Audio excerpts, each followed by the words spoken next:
إن الحمد لله نحمده ونستعينه ونؤمن به ونتوكل عليه ونعوذ بالله من شرور أنفسنا ومن سيئات أعمالنا من يهده الله فلا مضل له ومن يضلل فلا هادي له وأشهد أن لا إله إلا الله وحده لا شريك له وأشهد أن محمدا عبده ورسوله أرسله بالهدى ودين الحق ليظهره على الدين كله ولو كره المشركون اللهم صل على محمد وعلى آل محمد كما صليت على إبراهيم وعلى آل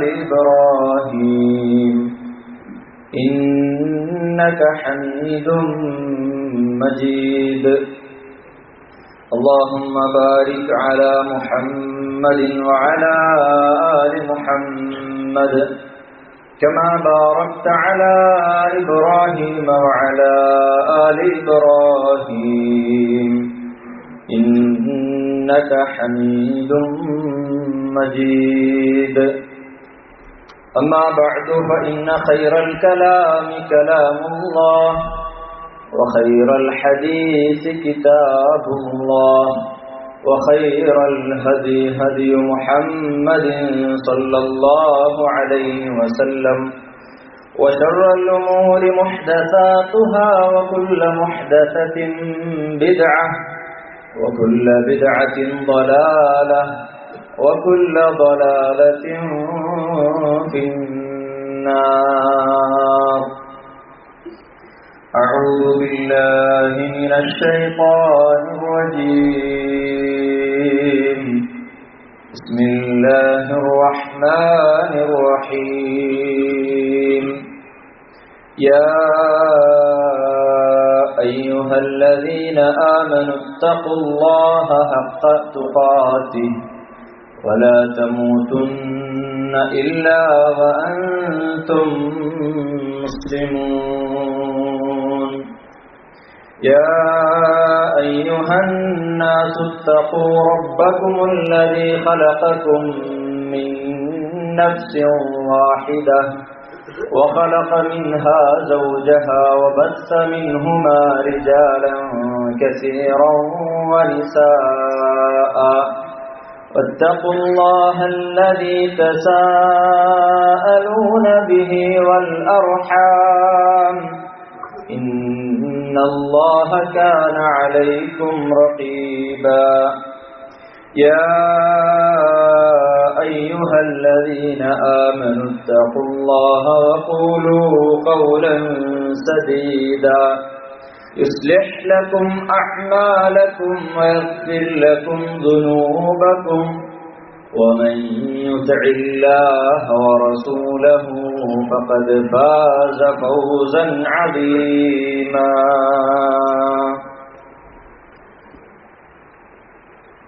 إنما المؤمنون الذين إذا ذكر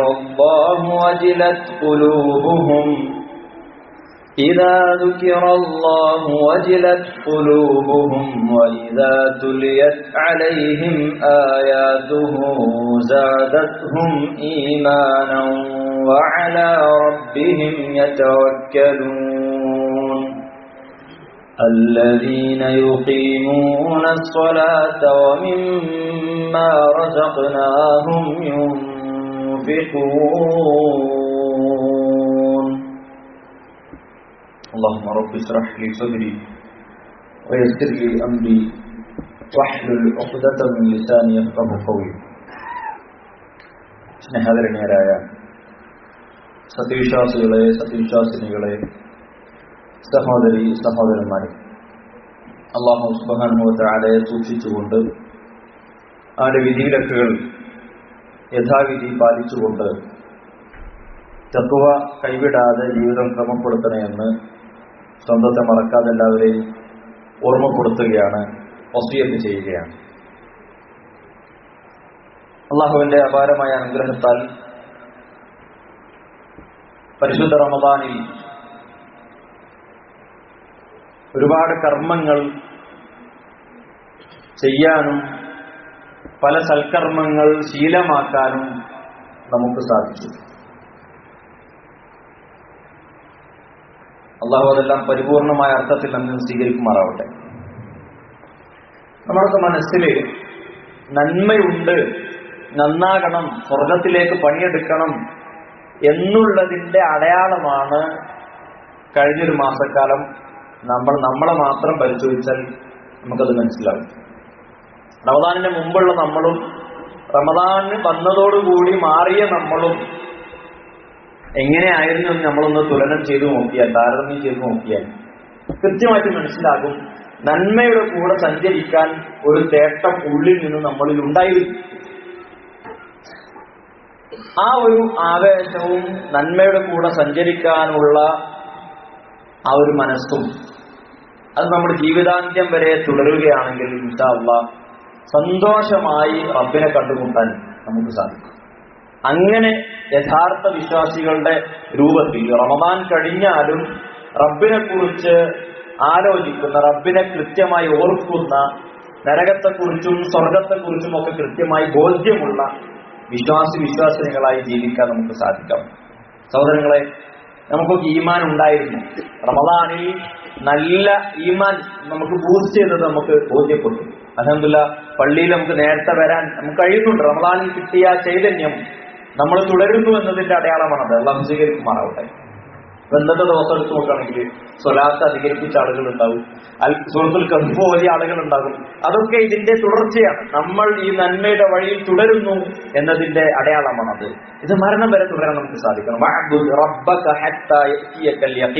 അള്ളാഹു പറയുന്നത് മരണം വന്നെത്തുന്നത് വരെ റബ്ബിനെ ആരാധിക്കണം എന്നുള്ളതാണ്. സഹോദരങ്ങളെ, നമ്മൾ റമദാനിൽ നേടിയെടുത്തു എന്ന് നമ്മൾ വിശ്വസിക്കുന്ന, അതിനൊറ്റ ഉദാഹരണം മാത്രം പറഞ്ഞാൽ മതി. ഈ സാധാരണ സ്ഥിരമായി പുകവലിക്കുന്ന ആളുകൾ നോമ്പിന്റെ സമയത്ത് മഗ്രിബ് വരെ അവർക്ക് കൺട്രോൾ ചെയ്യാൻ കഴിയും.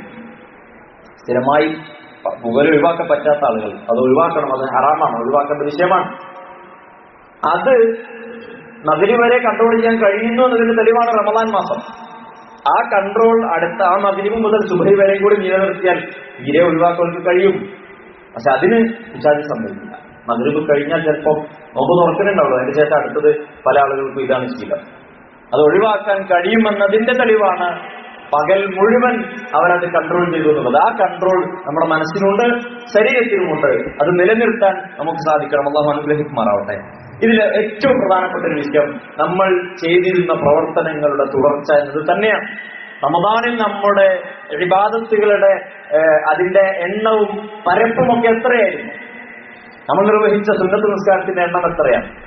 ഈ നിസ്കാരത്തിനൊക്കെ റമദാൻ കഴിഞ്ഞാലും അതിൻ്റെതായ പ്രാധാന്യവും കൂലിയൊക്കെ ഉണ്ട്. പക്ഷെ പലപ്പോഴും ഫർദ് നമസ്കാരങ്ങളുടെ വിഷയം പരിശോധിക്കുമ്പോഴാണ്, അത് കണക്കെടുക്കുമ്പോഴാണ് നമുക്ക് ഇത്രയൊക്കെ ആളുകളെ ഇവിടെ ഉള്ളൂ, റമദാനിൽ ഇങ്ങനെ അല്ലേന്തല്ലോ എന്നുള്ളത് നമുക്ക് മനസ്സിലാവും. സഹോദരങ്ങളെ, ഒന്നാമത്തെ വിഷയം ഈ പ്രവർത്തനങ്ങളുടെ തുടർച്ച നമ്മൾ എത്ര കണ്ട് നിർവഹിക്കുന്നു എന്നുള്ളതാണ്. നമ്മൾ ഖുർആൻ പാരായണം 1, 2, 3 അതിലധികമോ ഒക്കെ ഖത്മ് തീർത്ത ആളുകളുണ്ടാവും, പൂർണ്ണമായി ഓതിയ ആളുകളുണ്ടാവും, ഇനി ഒന്ന് തുടങ്ങി തീർക്കണമെന്ന് വിചാരിച്ച ആളുകളുണ്ടാകും. ഇങ്ങനെ പിന്നെ സുന്നത്ത് നിസ്കാരം, അത് പള്ളിയിലുള്ള റവാദി നിസ്കാരങ്ങളോ രാത്രി നിസ്കാരങ്ങളോ ഒക്കെ, പിന്നെ നോമ്പ് എന്നുള്ളത് ഫർദായിരുന്നു റമദാനിൽ. അത് കഴിഞ്ഞാൽ നമുക്ക് ഇനി സുന്നത്ത് നോമ്പുകളുണ്ട്. അതൊക്കെ ഇൻഷാ അല്ലാഹ് തുടരാൻ നമുക്ക് കഴിയുക എന്നുള്ളതാണ് നമ്മൾ നോമ്പിൽ നേടിയെടുത്ത ആത്മീയ ചൈതന്യം, മതപരമായിട്ടുള്ള നമ്മുടെ ആ ഒരു ഉയർച്ച, ഉണർവ്, അതിനെ തുടർത്താനുള്ള വലിയ വഴി ഈ ഒരു കർമ്മങ്ങൾ തുടരുക എന്നുള്ളതാണ്. ഇപ്പോൾ ഒറ്റ വിഷയം, രാത്രി നിസ്കാരം. കഴിഞ്ഞ ഈ ദിവസങ്ങളിൽ ഇപ്പൊ ശവ്വാൽ 1 കഴിഞ്ഞ് 2, 3, 4 ഒക്കെ കഴിഞ്ഞ ഈ രാത്രികളിൽ നമ്മൾ എത്ര പേർ രാത്രി നിസ്കാരം നിസ്കരിച്ചു? ഇനി 11 മുഴുവനായിട്ട് നിസ്കരിച്ചിട്ടില്ലെങ്കിലും 9, 7, 5 ഏറ്റവും ചുരുങ്ങി 3 റക്അത്തെങ്കിലും നമ്മളിൽ എത്ര പേർ നിസ്കരിക്കുന്നുണ്ട്? ഞാൻ എന്നോടും നമ്മൾ ഓരോരുത്തരും ചോദിക്കാം. ഖുർആൻ പാരായണം നോമ്പിന് ഓതി കഴിഞ്ഞ് നിർത്തിയതാ, പിന്നെ എടുത്തിട്ടില്ല. ഒരു ജുസെങ്കിലും ഈ കഴിഞ്ഞ 4 ദിവസങ്ങളിൽ ഒരു ജുസെങ്കിലും നമുക്ക് ഓതാൻ കഴിഞ്ഞോ? നമ്മൾ ചോദിക്കണം. ഒരു 10 മിനിറ്റ് 15 മിനിറ്റ് ഒരു ദിവസം മാറ്റിവെക്കാൻ നമുക്കില്ലെങ്കിൽ, സഹോദരങ്ങളെ, നമ്മൾ ഈ ഖുർആനോട് കാണിച്ച ബന്ധം എത്രയായിരുന്നു റമദാനിൽ? നമ്മുടെ യാത്രയിലടക്കം നമ്മൾ മൊബൈൽ ഉപയോഗിച്ചോ അല്ലെങ്കിൽ ചെറിയ ഖുർആൻ ഉപയോഗിച്ചോ ഒക്കെ നമ്മൾ ഈ ഓതണം എന്നുള്ള ബോധ്യം അതെവിടെയാണ് നഷ്ടപ്പെടുന്നത്? വിശ്വാസം പഠിപ്പിക്കുന്നുണ്ട്. ആയിഷ റളിയല്ലാഹു അൻഹ പഠിപ്പിച്ചു തരാണ്, അഹബ്ബുൽ അഅമാലി ഇലല്ലാഹി തആല അദ്വമുഹ. നബി സല്ലല്ലാഹു അലൈഹി വസല്ലം പഠിപ്പിക്കുകയാണ്, അള്ളാഹുവിന് ഏറ്റവും ഇഷ്ടപ്പെട്ട കർമ്മം എന്ന് പറയുന്നത് അത് പതിവായി ചെയ്യുന്ന കർമ്മമാണ്. വൈൻ അല്ല, ഇപ്പൊ 3 റക്അത്ത് എനിക്ക് വിത്ർ രാത്രി നിസ്കരിക്കാൻ തഹജ്ജുദ് നിസ്കരിക്കാൻ കഴിയുമെങ്കിൽ എല്ലാ ദിവസവും 3 തുടരുക. അത് അടുത്ത റമദാനിന് കാത്തിക്കേണ്ട രാത്രി നിസ്കാരം തുടങ്ങാൻ. ഈ റമദാൻ കഴിഞ്ഞത് മുതൽ അടുത്തൊരു റമദാൻ വരെ നമുക്ക് ഇത് തുടരാം. ഞാൻ 5 പറ്റുന്നതിന് 5. ഇപ്പൊ രാത്രി തഹജ്ജുദിന് പ്രയാസമാണ്. ഏറ്റവും നല്ല വഴി എന്ന് പറയുന്നത് അറിയാം, നമ്മളിപ്പോ ശരിക്കും ഈ ഒരു സമയത്ത് ഇപ്പൊ നോമ്പുമായി ബന്ധപ്പെടുമ്പോൾ പറയുമ്പോൾ ശവ്വാലിലെ 6 നോമ്പിന്റെ വിഷയം പറയുമ്പോൾ അത് റമദാനിലെ 30 അല്ലെങ്കിൽ 29 നോമ്പെടുത്ത് നമ്മുടെ വയറും ശരീരവും ഒക്കെ അതിനോട് പാകപ്പെട്ടിട്ടുണ്ട്. തുടർച്ചയായി 6 നോമ്പ് നോക്കിയൊക്കെ ചിലപ്പോൾ ആലോചിക്കുന്നത് നമുക്ക് പ്രയാസവും. ഇപ്പോൾ നമുക്ക് നോക്കില്ല, 29 നോക്കില്ലേ, ഇനി ഒരു 6 എങ്ങനെ നോക്കാൻ ചിലപ്പോൾ പിശാചി ഇങ്ങനെ നമ്മളെ പിന്നോട്ട് വരും. പക്ഷെ ഏറ്റവും സുഖം ഈ 6 ദിവസത്തിൽ എടുക്കുന്നതാണ്.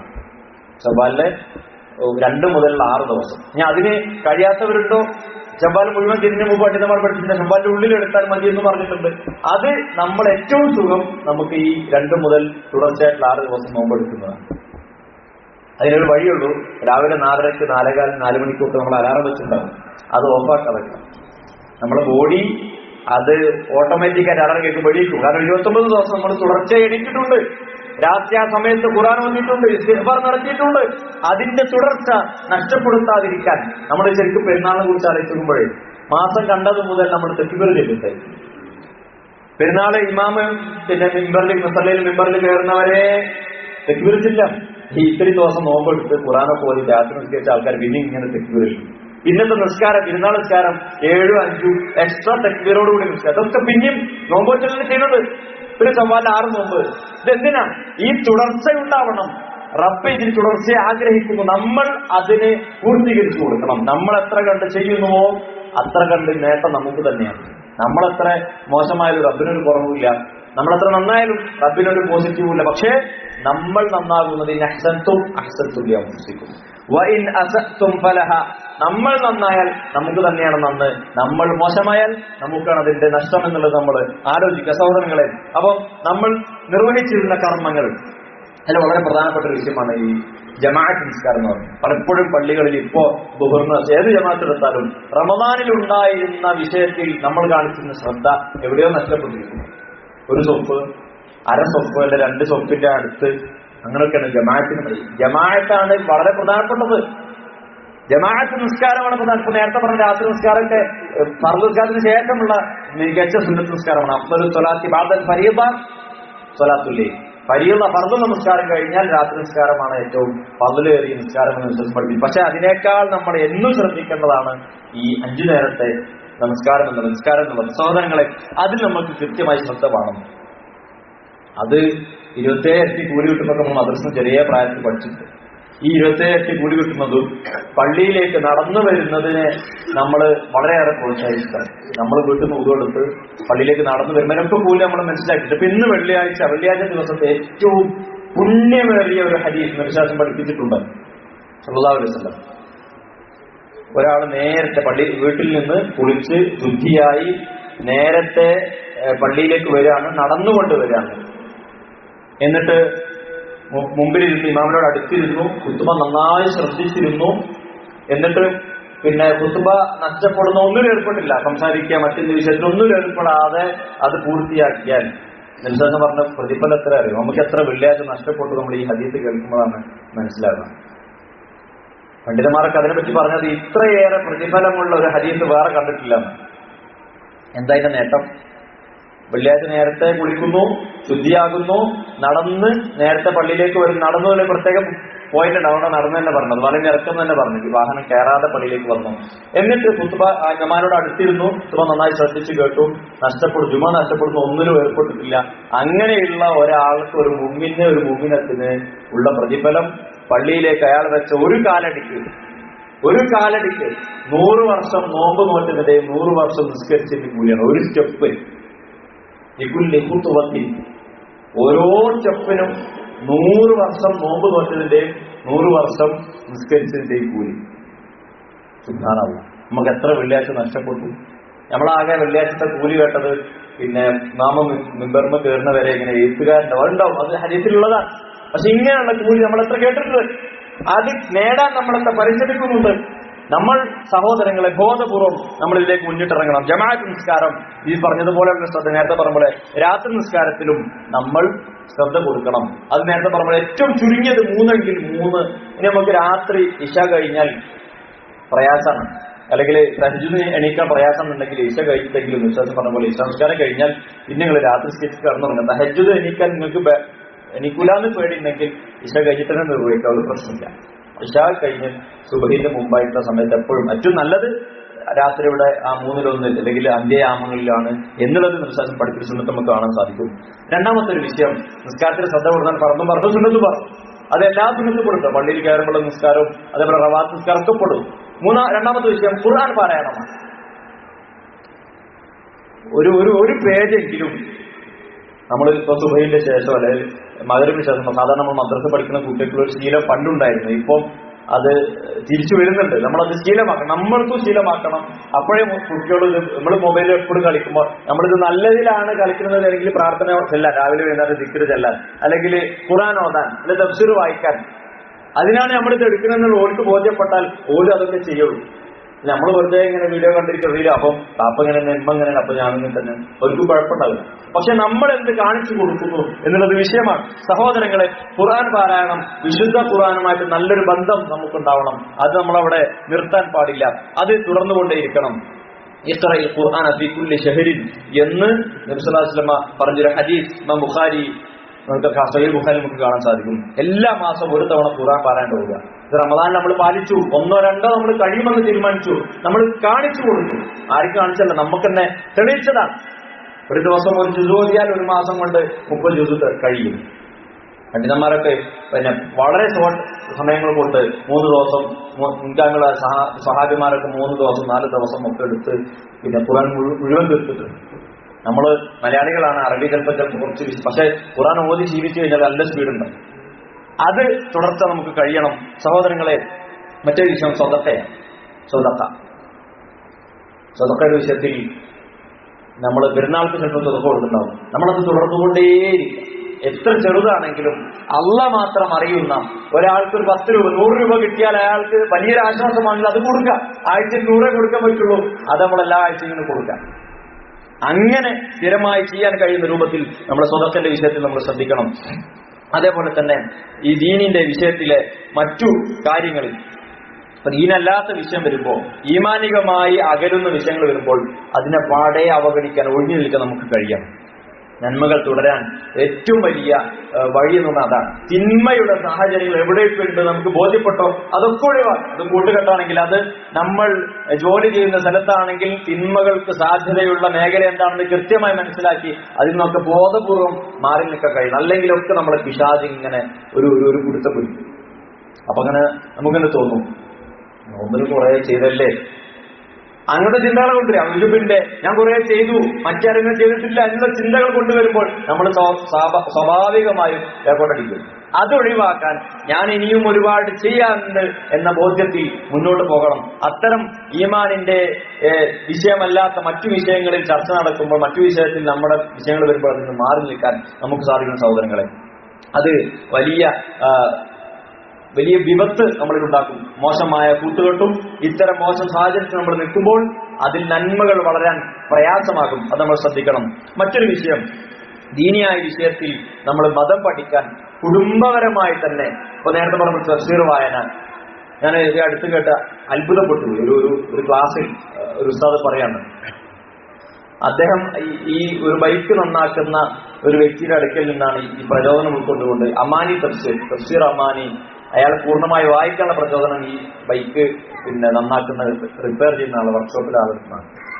അയാൾ 8 തവണ അമാനി തഫ്സീർ മുഴുവൻ വായിച്ചിട്ടുണ്ട്. നമ്മൾ എത്ര തവണ ഖുർആൻ മാത്രം ഒന്ന് അർത്ഥസഹിതം നമ്മൾ എത്ര വായിച്ചിട്ടുണ്ടാകും? നമ്മളത് സഹോദരങ്ങളെ ഖുർആനുമായി അഭേദ്യമായ ബന്ധം വേണമെന്ന് പറയുമ്പോൾ അത് എന്താണ് റബ്ബത്തിൽ പറയുന്നത്, അത് വായിക്കാൻ, എന്താണ് അതിന്റെ വ്യാഖ്യാനം, എപ്പോഴാണ്, ഏത് സ്വഹാബത്തിനാണ് അത് ഇറങ്ങിയത്, ഏത് കാലഘട്ടത്തിലാണ്, ഏത് സാഹചര്യത്തിലാണ്, അതൊക്കെ അറിയുമ്പോഴാണ് ഖുർആനെ നമുക്ക് കൂടുതൽ ഉൾക്കൊള്ളാൻ നമുക്ക് കഴിയാം. അങ്ങനെയുള്ള പഠനങ്ങളും ഇപ്പൊ സാധാരണഗതി നമ്മൾ മദ്രസ വിട്ട് കഴിഞ്ഞാൽ പിന്നെ വെള്ളിയാഴ്ച ജുമ്മ മാത്രമേ നമുക്ക് ദീന് പഠിക്കാനുള്ള പല ആൾക്കാർക്കുള്ളൂ, എല്ലാവർക്കും ഇല്ല. അതിന് നമുക്ക് കൃത്യമായ ഖുർആൻ പഠന ക്ലാസ്സുകളും മറ്റു മതപഠന സംരംഭങ്ങളും മജ്‌ലിസുൽ ഇൽമുകളും ഒക്കെ കൃത്യമായി നമ്മൾ ഉപയോഗപ്പെടുത്തണം. നമ്മൾ മാത്രമല്ല, നമ്മളെ മക്കള്, കുടുംബത്തിലെ ഭാര്യമാരും എല്ലാവരും, ഉമ്മമാരും ഉപ്പമാരെല്ലാം അത് ഉപയോഗപ്പെടുത്തുന്നുണ്ട് നമ്മൾ ഉറപ്പുവരുത്തണം. മറ്റത് നന്മയുടെ അവസരങ്ങൾ നമ്മൾ ബോധപൂർവ്വം ഉണ്ടാക്കണം. ഏത് സമയം, ഇപ്പം ഞാൻ നേരത്തെ പറഞ്ഞു പള്ളിയിലേക്ക് നടന്നു പോകുന്നതിനെ കുറിച്ച് നമ്മൾ കൃത്യമായി ബോധ്യം. വണ്ടി എല്ലാവർക്കും ഉണ്ട്, സൗകര്യം എല്ലാവർക്കും ഉണ്ട്. ഞാൻ ഒരിക്കലും ഒരു സുഹൃത്തിന്റെ കൂടെ പള്ളിയിലേക്ക് പോകാൻ ഇറങ്ങിയപ്പോൾ ഞാൻ ജസ്റ്റ് വണ്ടിയിൽ കയറാൻ നിന്നാണ്.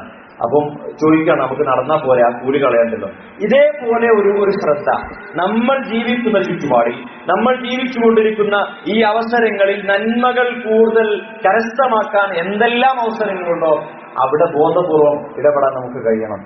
അവിടെ ഇങ്ങനെ ചെയ്യണം. നല്ലത് ഈ നന്മക്കാണ് മറ്റു നന്മയേക്കാൾ കൂടുതൽ കൂടിയിട്ട് അവിടെ ഞാനിത് ചെയ്യണം. അങ്ങനെ ബോധപൂർവം പിശാചിന്റെ കെണികളിൽ പെടാതെ നന്മകളിൽ സജീവമാകാൻ നമുക്ക് സാധിക്കണം. അവിടെയാണ് പണ്ഡിതന്മാർ പഠിപ്പിക്കുന്നത് ഫഇദാ ഫറഗ്ത ഫൻസബ് എന്ന വചനം ഓതിക്കൊണ്ട് അതിൽ നമ്മൾ എങ്ങനെയാണ് അതിന്റെ പ്രാമുഖ്യം കൊടുക്കേണ്ടത്.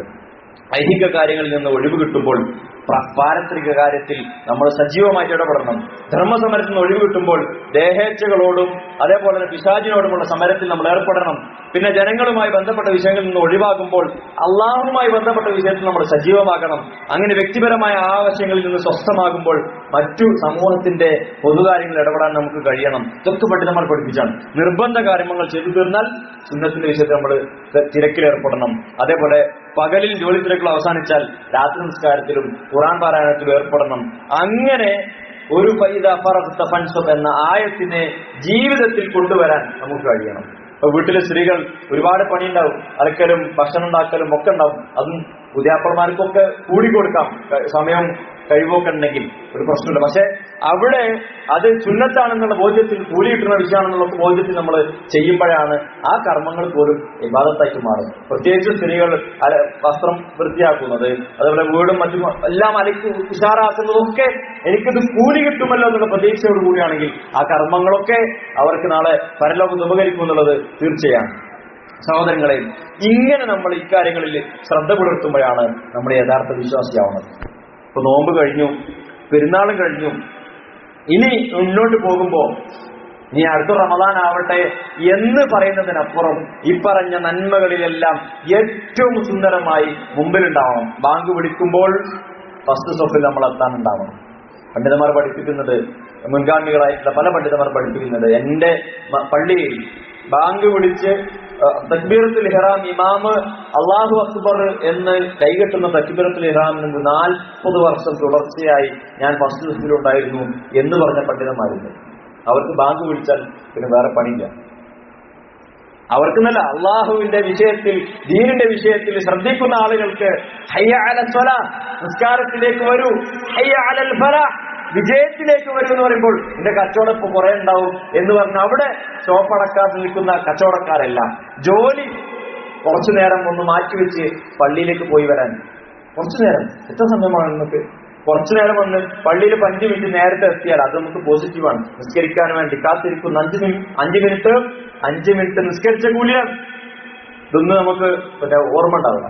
ബാഗ് കൊടുത്തിട്ട് 520 മിനിറ്റ് ഉണ്ടല്ലോ, അവിടെ 15 മിനിറ്റോ 18 20 മിനിറ്റ് ആകുമ്പോഴാണ് കിട്ടുന്നത്.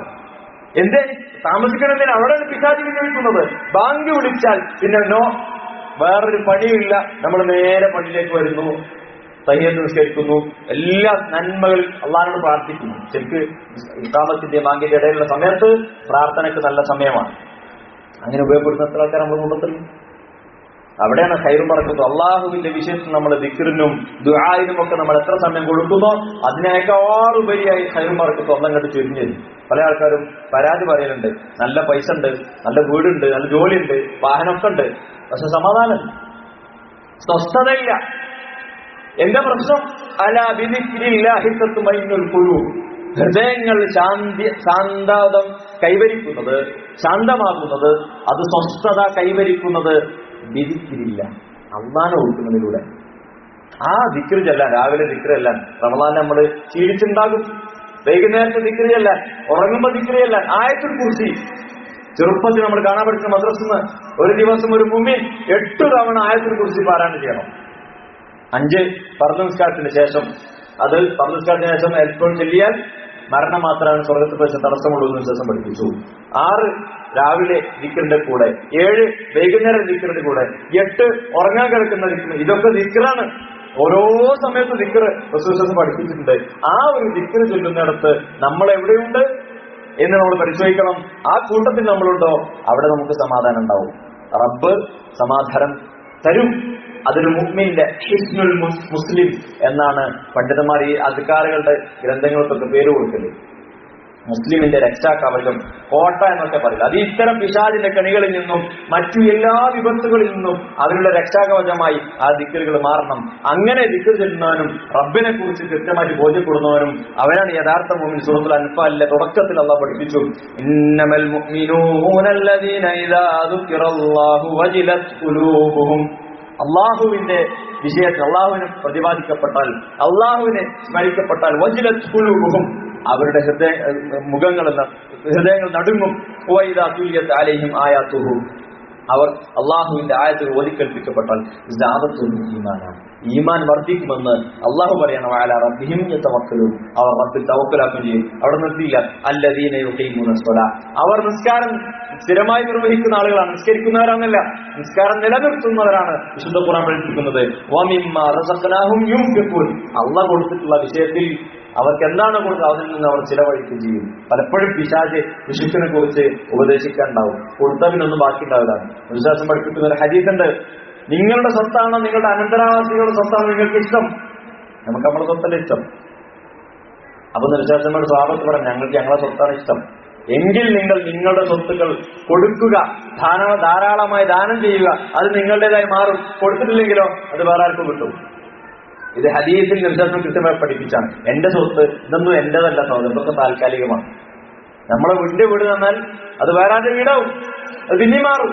എന്റേതായി നമ്മുടേതായി ഒന്നും ഇവിടെയില്ല. അള്ളാഹു താൽക്കാലികം നമ്മളെ ഏൽപ്പിച്ച കുറച്ച് സമയം അത്രേ ഉള്ളൂ. ആ ബോധ്യം ഉൾക്കൊണ്ടിട്ട് ജീവിക്കുമ്പോൾ റബ്ബിനെ മറക്കാതെ ജീവിക്കാൻ നമുക്ക് സാധിക്കണം.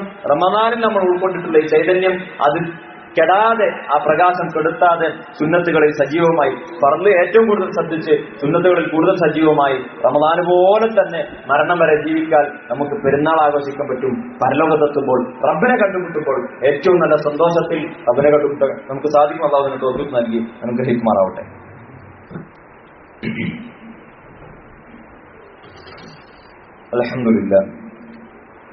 അൽഹംദുലില്ലാഹി വഹ്ദ വസ്സലാത്തു വസ്സലാമു അലാ മൻ ലാ നബിയ ബഅദ വഅലാ ആലിഹി വസഹ്ബിഹി അജ്മഈൻ അമ്മാ ബഅദ്. അല്ലാഹു സുബ്ഹാനഹു വ തആലയെ സൂക്ഷിച്ചുകൊണ്ട് ജീവിതം ക്രമപ്പെടുത്തണമെന്ന് ഒരിക്കൽ കൂടി ഉണർത്തുകയാണ്, എല്ലാവരെയും വസിയത്ത് ചെയ്യുകയാണ്. വിശ്വാസികൾ അവരുടെ സ്വഭാവം അള്ളാഹുവിനെ കുറിച്ച് പറയപ്പെട്ടാൽ അവരുടെ ഹൃദയങ്ങൾ നടുങ്ങുകയും കൂടുതൽ നന്മകളിൽ അവർ സജീവമാവുകയും നമസ്കാരം അതേപോലെ തന്നെ സ്വതക്കുകളിൽ അവർ നിർവഹിക്കുകയും ചെയ്ത് അവരെ കുറിച്ച് പറഞ്ഞതിന് ശേഷം 4-ാമത്തെ വചനത്തിൽ സൂറത്തുൽ അൻഫാലിന്റെ 4-ാമത്തെ വചനത്തിൽ എന്താ പറയാണ്? ഉലൈക ഹുമുൽ മുഅ്മിനൂന ഹഖ്ഖ, അവരാണ് യഥാർത്ഥത്തിലുള്ള മുഅ്മിനുകൾ എന്ന് പറയുന്നുണ്ട്. ലഹും ദറജാത്തുൻ ഇൻദ റബ്ബിഹിം വമഗ്ഫിറത്തുൻ വരിസ്ഖുൻ കരീം, അങ്ങനെയുള്ളവർക്കാണ് റബ്ബിനടുത്ത് വലിയ ഉന്നത പദവി എന്ന് പറയുന്നു. സഹോദരങ്ങളെ, നബി സല്ലല്ലാഹു അലൈഹി വസല്ലമയുടെ അടുക്കൽ സ്വഹാബത്തിന്റെ അടുക്കൽ ഇങ്ങനെ ഇരിക്കുന്ന സമയത്ത് ജിബ്രീൽ അലൈഹിസ്സലാം കടന്നു വരുന്ന ഒരു ഹദീസ് ജിബ്രീൽ നമ്മളൊക്കെ കേട്ടിട്ടുണ്ടാകും. വെള്ള വസ്ത്രം ധരിച്ച്, തൂവെള്ള വസ്ത്രം ധരിച്ച്, കറുകറുത്ത മുടിയുമായി, യാത്രയുടെ ഒരടയാളവും ഇല്ലാതെയാണ് ജിബ്രീൽ അലൈഹിസ്സലാം കടന്നു വരുന്നത് ഒരു മനുഷ്യരൂപത്തിൽ. അതെ, ഉമർദാഹുന്റെ നബി ഹഫ്സിൻ എന്ന് പറഞ്ഞ ഹദീസ് തുടങ്ങുന്നത് റിപ്പോർട്ട് വരുന്നത്, ലാ യഅരിഫുഹു മിന്ന അഹദ്, സ്വഹാബിമാരിൽ ആർക്കും ആ വന്ന വ്യക്തിയെ അറിയില്ല. എന്നിട്ട് ഇങ്ങനെ വന്നിട്ട് ചോദിക്കാൻ നബി സല്ലല്ലാഹു അലൈഹി വസല്ലം നേരെ ചേർന്നിട്ട് ചോദിക്കാൻ, എന്താണ് ഇസ്ലാം? നബി ഇസ്ലാം പറഞ്ഞു കൊടുത്തു. എന്താണ് ഈമാൻ? ഈമാൻ പറഞ്ഞു കൊടുത്തു. എന്താണ് ഇഹ്സാൻ? ഇഹ്സാനും പറഞ്ഞു കൊടുത്തു. ഓരോന്ന് പറയുമ്പോഴും നബിങ്ങൾ പറഞ്ഞു ശരിയാണ്.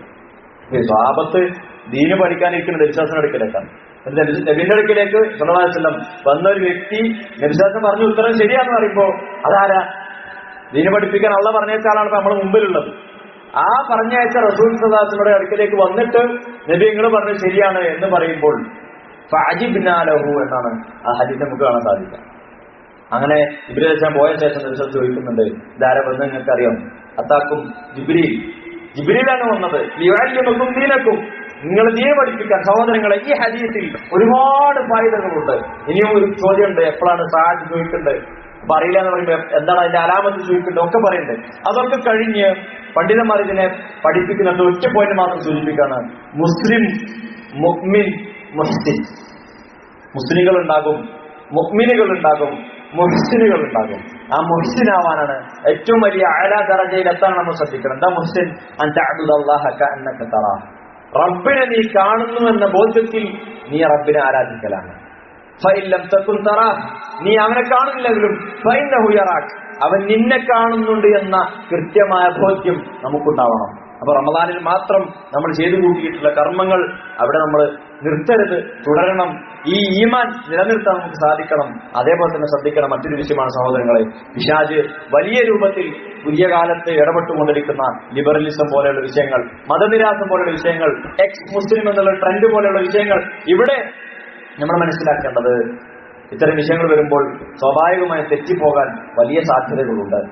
അവിടെ പ്രവർത്തനങ്ങൾ മാത്രം പോരാ, പ്രാർത്ഥനകൾ വേണം. ഒരുപാട് ഉദാഹരണങ്ങൾ നമുക്ക് കാണാൻ സാധിക്കും. നബി സ്വല്ലല്ലാഹു അലൈഹി വസല്ലമയുടെ കാലത്ത് തന്നെ മുനാഫിക്കുകളുടെ ലിസ്റ്റ് സഹാബിമാർക്ക് പറഞ്ഞു കൊടുത്തിട്ടുണ്ടായിരുന്നു. ഹുദൈഫത്തുൽ യമാൻ റളിയല്ലാഹു അൻഹു പറഞ്ഞു കൊടുത്തിട്ടുണ്ട്.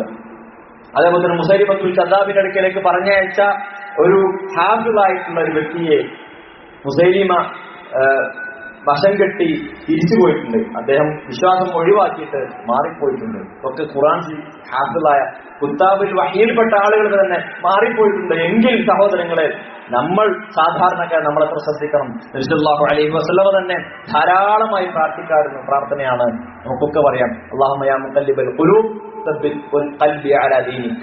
ആ പ്രാർത്ഥന നമ്മൾ നിരന്തരമായി പ്രാർത്ഥിക്കണം. അതേ രൂപത്തിലുള്ള പ്രാർത്ഥന സൂറത്ത് ആലി ഇമ്രാനിൽ നമുക്ക് കാണാം. റബ്ബന ലാ തുസിഗ് ഖുലൂബന ബഅദ ഇദ് ഹദൈതന.